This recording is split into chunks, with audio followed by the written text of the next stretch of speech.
My personal preference, if I were advising the president, is to call Prime Minister Modi in India. कहीं ना कहीं backdoor channels जो होते हैं बातचीत के, उसके लिए पूरी दुनिया भारत की तरफ ही देख रही है. हमारे देश का विपक्ष भी यही कहता है कि पीएम मोदी कुछ क्यों नहीं करते. But my point is that he's historically leading a neutral state, and a neutral state that is growing in stature, in power, in influence and importance. We should recognize that and welcome it. और हमारी आज हर देश के साथ बातचीत हो रही है, और यही वजह है कि दुनिया में भारतवर्ष को डिप्लोमेटिक बैक चैनल्स के प्राइम मिनिस्टर नरेंद्र मोदी ने ईरान को भी कह दिया कि भाई जरा अपनी औकात में रहो. ये जो गुड्स और एनर्जी की ये जो ट्रांजिट है ना, इसमें खामखा की रुकावटें ना डालो. सबसे पहले तो शहबाज शरीफ पहुंचे हैं सऊदी अरब. उनके साथ पता चला है कि आसिम मुनीर अलग से अपने अलग जहाज पर वहां पहुंचे हुए थे.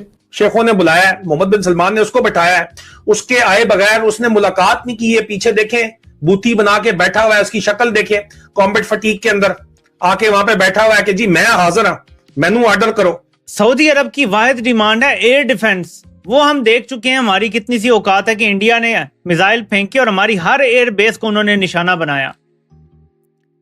कोई एयर बेस उन्होंने हमारी छोड़ी नहीं इंडिया ने, ये जो 6-8 महीने पहले हुआ था. आसिम मुनीर साहब तस्वीर में थोड़ा दूर बैठे हुए हैं, शहबाज शरीफ और मोहम्मद बिन सलमान साथ बैठे हुए हैं. तो हम क्या हिफाजत करेंगे सऊदी अरब की और किससे हिफाजत करेंगे? हम सिर्फ एक काम कर सकते हैं कि अगर हमें कहा जाए.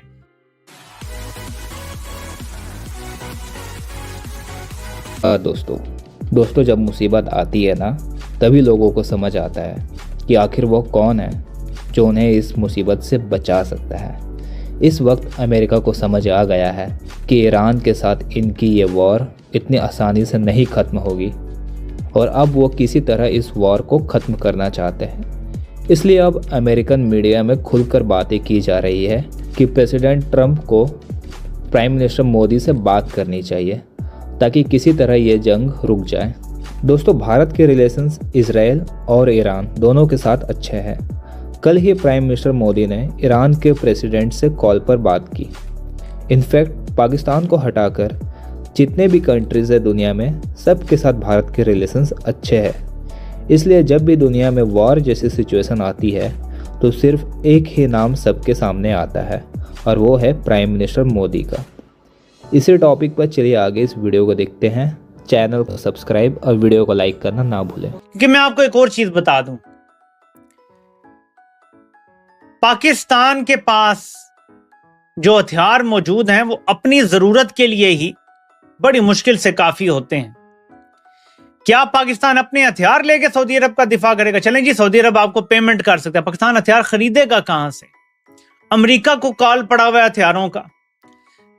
सऊदी अरब की वाहिद डिमांड है एयर डिफेंस. वो हम देख चुके हैं हमारी कितनी सी औकात है कि इंडिया ने मिसाइल फेंके और हमारी हर एयर बेस को उन्होंने निशाना बनाया. कोई एयर बेस उन्होंने हमारी छोड़ी नहीं इंडिया ने, ये जो 6-8 महीने पहले हुआ था. तो हमारा एयर डिफेंस सिस्टम तो टके टोकरी भी नहीं है.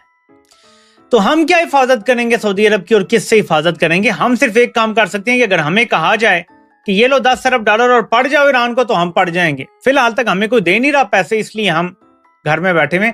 सो हमारी हालत उस बंदर की तरह है जो कहता है जी मैंने नस पज तो बहुत की है, अब नहीं कुछ बना तो मैं क्या करूं. तो ये नस पज वाली सूरत हाल है, अहमियत खत्म हो गई है. इमेजिन पाकिस्तान एक एटमी पावर, सो कॉल्ड ताकतवर फौज रखने वाला मुल्क है, लेकिन उसकी इस कॉन्फ्लिक्ट में कोई हैसियत नहीं है.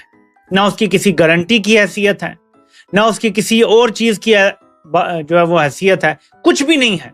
इतना इररेलेवेंट पाकिस्तान हो गया क्योंकि लीडरशिप नहीं है. प्राइम मिनिस्टर मोदी की जो ट्वीट है फोन कॉल के बाद, वो मैं आपके साथ यहाँ पे अब शेयर करता हूँ. उन्होंने कहा कि had a conversation with Iranian president doctor Masoud Pezeshkian to discuss the serious situation in the region, express deep concern. कोई कंडोलेंस नहीं है तो कौन मरा, कौन वहां पे तबाह हुआ. Express deep concern over the escalation of tension and the loss of civilian lives as well as damage to civilian infrastructure.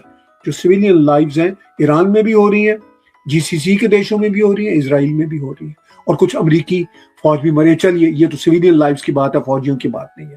The safety and security of Indian nationals along with need for unhindered transit of goods and energies remain India's top priorities. साफ कहा prime minister Narendra Modi ने कि ये जो safety और security of Indian nationals और need for unhindered transit of goods and energy remains India's top priorities. ये जो बदमाशी ईरान की है ना कि मैं ये स्ट्रेट ऑफ हरमुज से कुछ गुजरने नहीं दूंगा, 1 लीटर तेल नहीं जाएगा, लाख की लानत इन ईरानी मुल्लाओं पर भी। कब तक ये कर लेंगे? पता नहीं ये किस किस्म की कौम है। पाकिस्तानियों के रास्ते पे ये ईरानी मुल्ला भी चल पड़े। कर लो यार जो तुम कर सकते हो, दुनिया का जो बिगाड़ सकते हो, पुट लो जो तुम कर सकते हो। तो ये है इनके मामला। फिर प्राइम मिनिस्टर नरेंद्र मोदी ने कहा कि reiterated India's commitment to peace and stability and urge for dialogue and diplomacy. Doctor Pezeshkian tag कर दिया, बस इतना ही उन्होंने कहा। प्राइम मिनिस्टर मोदी ने कुछ नहीं कहा कि तुम पता नहीं आसमान से तारे ले आओगे, जीत जाओगे या जीत चुके हो। अपनी औकात देखो। प्राइम मिनिस्टर नरेंद्र मोदी ने ईरान को भी कह दिया कि भाई जरा अपनी औकात में रहो। ये जो गुड्स और एनर्जी की ये जो ट्रांजिट है ना, इसमें खामखा की रुकावटें ना डालो। बता दिया ईरान को भी, तसल्ली करवा दी नरेंद्र मोदी साहब ने भी ईरान की कि बिहेव करो, अपनी औकात में रहो और डिप्लोमेसी और डायलॉग के रास्ते पे जाओ। तुम अभी इस काबिल नहीं हो कि अमेरिका से लड़ सको। अमेरिका ने जो जंग शुरू की है वो कोई, मैं उसका पर्सनली को बहुत बड़ा हामी नहीं हूं, मगर ये इस काबिल नहीं है। ये मौलवी मुल्ला, दे आर नोवेयर। कहीं ना कहीं बैकडोर चैनल्स जो होते हैं बातचीत के, उसके लिए पूरी दुनिया भारत की तरफ ही देख रही है। हमारे देश का विपक्ष भी यही कहता है कि पीएम मोदी कुछ क्यों नहीं करते। तो आपको लगता है कि वो घड़ी आ गई है जब पीएम मोदी को अपनी कोई बड़ी भूमिका निभानी पड़े, इसीलिए उन्होंने राष्ट्रपति से बात की? क्योंकि इतने दिन से तो राष्ट्रपति से शायद पीएम मोदी ने बात नहीं की है, हमारे विदेश मंत्री उनके विदेश मंत्री से बात कर रहे थे। बिल्कुल बिल्कुल सही बोल रही हैं आप। बिल्कुल ये समय है, यही मैं बता रहा था कि यही समय है। और अगर कोई इस चीज का लाभ क्योंकि देखिए इस युद्ध का व्यापक प्रभाव पूरी वैश्विक अर्थव्यवस्था के ऊपर पड़ रहा है। पूरे विश्व को इससे नुकसान हो रहा है। आप देख लें पूरी दुनिया में हाहाकार मचा हुआ है। अमेरिका में हर जगह फ्यूल की, पेट्रोल की कीमतें बढ़ रही हैं, सब चीजों की कीमतें बढ़ रही हैं। जर्मनी में 22-25% पेट्रोल की कीमत बढ़ गई। तो ये तमाम चीजें देखी जा रही हैं और अगर ये और कुछ ज्यादा समय तक ये क्रिटिकल चोक पॉइंट बंद रहा तो पूरे विश्व की अर्थव्यवस्था के ऊपर बहुत घातक असर होगा। हालांकि मैं ये कहना नहीं चाह रहा हूं, लेकिन मुझे कहीं दूर एक संभावना ये भी लगती नजर आ रही है कि जो 1929 से 1939 तक का जो ग्रेट रिसेशन था, कहीं ना कहीं अमेरिका के इस एक्शन से पूरी दुनिया उस रिसेशन की तरफ ना बढ़ जाए। भगवान ना करे ऐसा हो, लेकिन अगर इसी प्रकार से ये चलता रहा तो ये संभावना बन सकती है। पूरे विश्व को परेशानी इससे होगी। इस वजह से प्रधानमंत्री नरेंद्र मोदी का ये एक बेहतरीन डिप्लोमेटिक इनिशिएटिव है जिससे उन्होंने सीधे राष्ट्रपति से बात करी है। इस संभावना बन रही है कि कोई सोल्यूशन इसका निकाला जाए। इनफैक्ट जब उन्होंने शुरुआत करी थी अपने कन्वर्सेशन की, उसी समय सबसे पहले उन्होंने जो ईरान में मौतें हुई हैं, देखिए किसी भी व्यक्ति की मृत्यु जो है वो कई ठीक बात नहीं होती है। और जो मौतें ईरान में हुई हैं, खास करके ऐसे लोगों की जो डायरेक्टली इन्वॉल्व नहीं है, सिविलियंस की, बच्चों की, लड़कियों की, उनके ऊपर उन्होंने हार्दिक संवेदना व्यक्त करी है।